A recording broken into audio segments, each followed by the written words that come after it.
शिक्षा है दूध शेरनी का, तुम पीकर दाढ़ लगाना, जो तुमको आँख दिखाए तुम भी आँख दिखाना।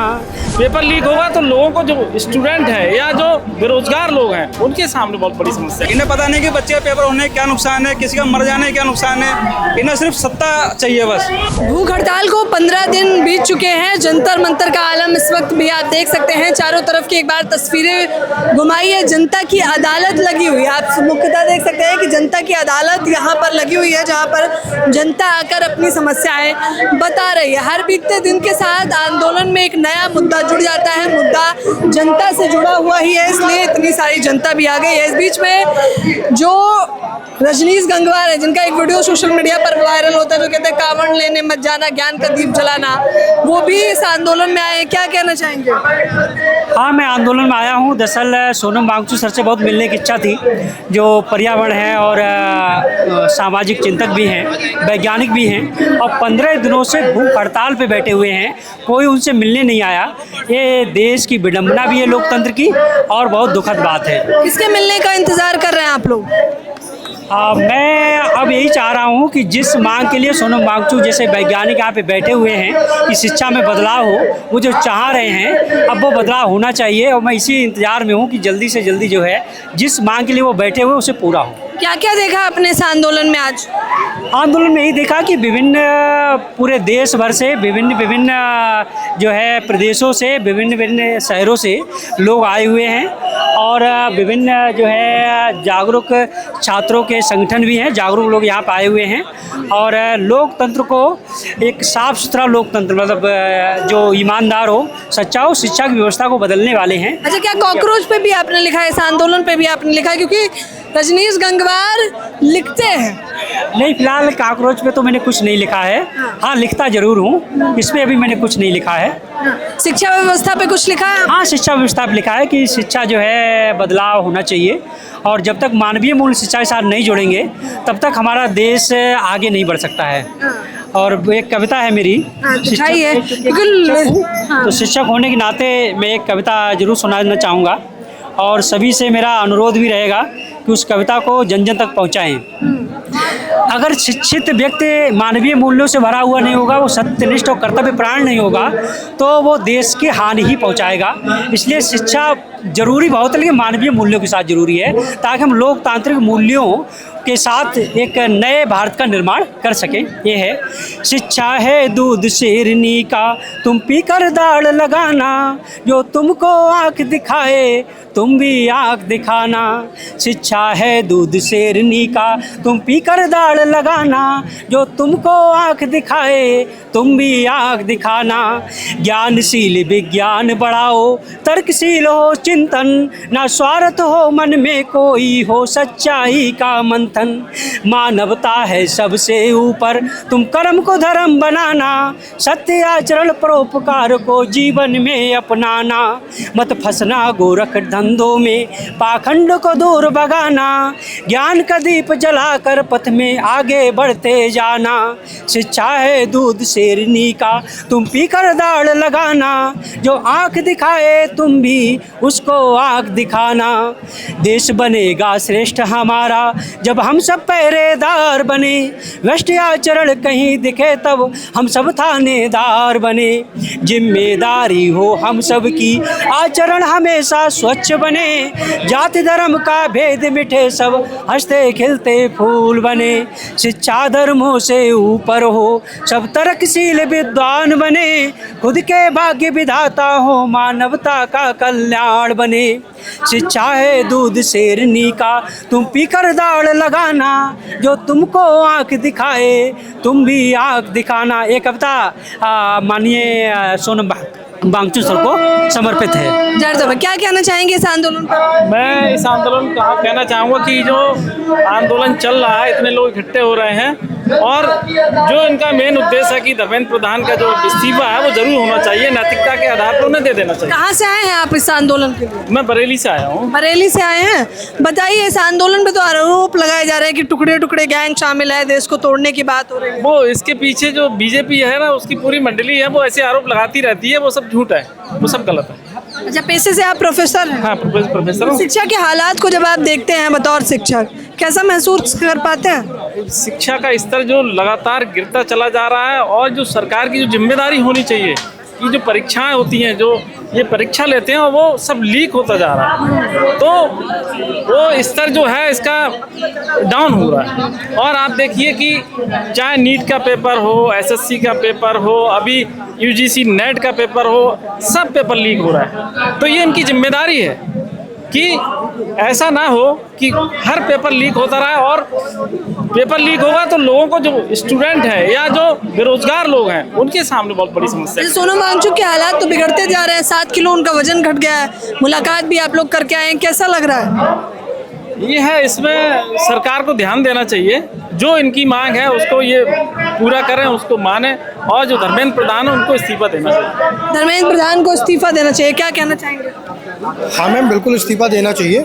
और जैसा कि हम सभी जानते हैं कि यहाँ पे जो लोग, अभी कुछ देर पहले बात हो रही थी कि देशद्रोही हैं, विद्रोही हैं, ऐसा यहाँ पे कोई नहीं है। यहाँ पे 100% प्योर लोग हैं, जेन्युइन लोग हैं, एक सारे क्वालिफाइड लोग हैं। अब हम ही को देख लो, 7-8 शिक्षक तो हम खुद ही आए हैं, तो कहीं ना कहीं सब जेन्युइन लोग हैं, और देश के कोने कोने से लोग आ रहे हैं, और सबकी डिमांड यही है कि भाई इस्तीफा, जब आप शिक्षा को मैनेज नहीं कर पा रहे हो तो उस मंत्रालय को आपको चलाने की कोई जरूरत है ही नहीं। आप मतलब आपको त्याग देना चाहिए। पीएम मोदी तो बधाई दे रहे हैं शिक्षा मंत्री को, किस मामले में? जन्मदिन पर बधाई और उनके कार्यकाल पर भी बधाई। देखिए, बधाई की तो बात मैम ये है कि वो तो सेम पार्टी में है, बधाई तो दूसरे पार्टी को भी ये लोग दे देते हैं। जो बधाई तो एक नैतिकता का विषय है, उसमें कोई दिक्कत नहीं है। मेन इनका काम जो है वो हर चीज़ को व्यापारीकरण कर, मतलब बिजनेस बना रहे हैं, इनका ये है मेन मोटिव। मतलब आप देखिए, जितने PSU थे, 15-16 PSU थे, जिनमें 10-12 PSU तो इन्होंने प्राइवेट कर दिए, मतलब सरकारी PSU। आप समझ रहे हो, PSU अब इन्हें क्यों प्राइवेट किए, उससे आप बताइए देश हित में क्या फ़ायदा हुआ होगा। जो कांग्रेस ने PSU बनाए थे वो ये प्राइवेट बेच रहे हैं। मतलब पेपर लीक तो कांग्रेस के ज़माने में भी हुआ है। पेपर लीक कांग्रेस के ज़माने में हुआ होगा, हम उस ज़माने में छोटे रहे होंगे। अगर हमें कांग्रेस की कमियां नहीं लगती तो हम इनको, कांग्रेस को हटाते क्यों सत्ता से? इसी जगह पे आंदोलन हुआ था ना, रामलीला ग्राउंड में। क्यों हुआ था आंदोलन? क्योंकि कांग्रेस में कुछ कमियां थी।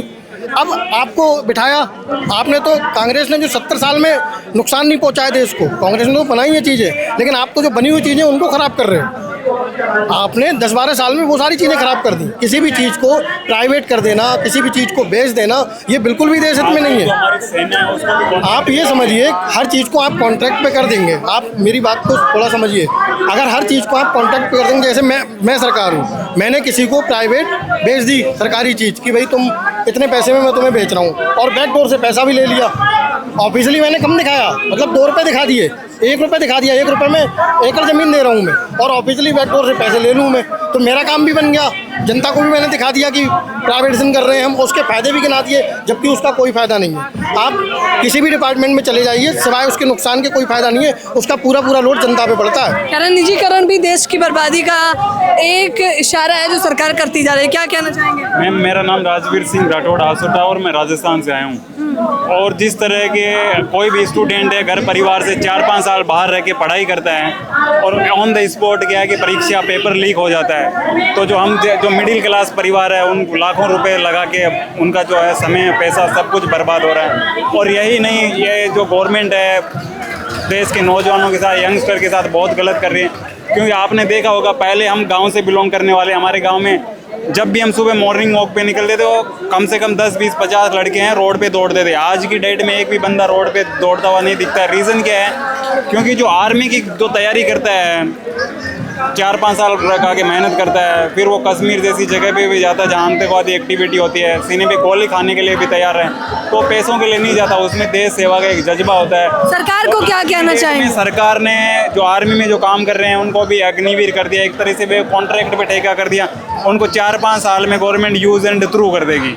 तो सरकार है वो अंधी बहरी हो चुकी है, वो समझेगी नहीं। हमारे यहाँ काफ़ी टाइम से, महीने भर से धरना चल रहा है। देश के क्या नंबर 1 साइंटिस्ट है वो, कोई अपने घर परिवार की पर्सनल लड़ाई तो ये जो साइंटिस्ट लड़ नहीं रहे ना, वो यंगस्टर्स की जो लड़ाई लड़ रहे हैं। तो देश के जो युवा है वो घर बैठ के तमाशा देख रहे हैं, रील स्क्रॉल कर रहे हैं इंस्टाग्राम पे, कभी यूट्यूब पे, इससे काम नहीं चलेगा। आपको लड़ाई लड़ने के लिए घर से बिस्तर से उठना पड़ेगा, घर से निकलना पड़ेगा। बताइए, महाराष्ट्र के सीएम देवेंद्र फडणवीस कह रहे हैं जिन्हें कुत्ता भी नहीं पूछता है, सोशल मीडिया पे आके वो हमसे सवाल करते हैं। मैम ये नया चलन चल गया है कि जब किसान आंदोलन करे तो खालिस्तानी बता दिया जाता है, कांग्रेसी आंदोलन करे तो पाकिस्तानी बता दिया जाता है।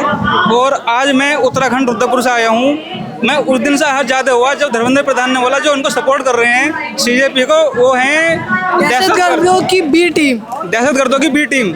और मैं आपको बाइकआउट बता रहा हूँ, आज तक हमने बीजेपी से अलग कभी किसी को वोट नहीं दिया, लेकिन उसकी ये बात सुन के मैं इतना अंदर से इतना परेशान हुआ हूँ कि किन जाहिलों को हमने कुर्सी पर बैठा दिया। दहशत, ये बेऔलाद लोग बैठे हैं, इन्हें पता नहीं कि बच्चे पेपर होने क्या नुकसान है, किसी का मर जाने क्या नुकसान है, इन्हें सिर्फ सत्ता चाहिए बस। आज इन्होंने दहशतगर्द बोला है। मैं पूछना चाह रहा हूँ धर्मेंद्र प्रधान से कि क्या तू दहशतगर्दों के वोट से मंत्री बना है, क्योंकि हमने वोट दिया है ना। तो ये आप तो कॉकरोच, वायरस, दहशतगर्द और कुत्ता, हाँ कुत्ता तक बोल दिया। हालांकि इनकी परवरिश ही ऐसी है, ये जानते नहीं कि किसी का मान सम्मान क्या होता है। किन लोगों ने जो बड़ी बड़ी माले की ऊंचे मालों में बैठे हैं ना, वो वोट डालने भी नहीं जाते हैं। जो आम परिवार, गरीब किसान मजदूर, वही वोट डाल के इनको ऊपर बैठाते हैं और बाद में उन्हीं का कुत्ता और दहशतगर्द और ये फला चीज़ कहने का काम करते हैं। ये बेशर्मों की सरकार है।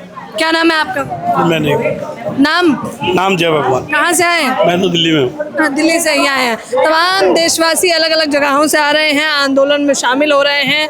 कुछ उत्तराखंड से आ रहे हैं, जैसे उन्होंने बताया कि वो उत्तराखंड से आए हैं। ये राजस्थान से आए थे, इससे पहले वाले बरेली से आए थे प्रोफेसर डॉक्टर रजनीश गंगवार। सब लोग कह रहे हैं कि इस देश को बर्बाद करने में भाजपा बहुत बड़ी भागीदारी निभा रही है, लेकिन हम इस प्रकार से बर्बाद नहीं होने देंगे। सोनम वांगचुक के साथ मजबूती से खड़े हैं और सवाल भी करते रहेंगे। कैमरामैन नावेद के साथ ज्योति यादव।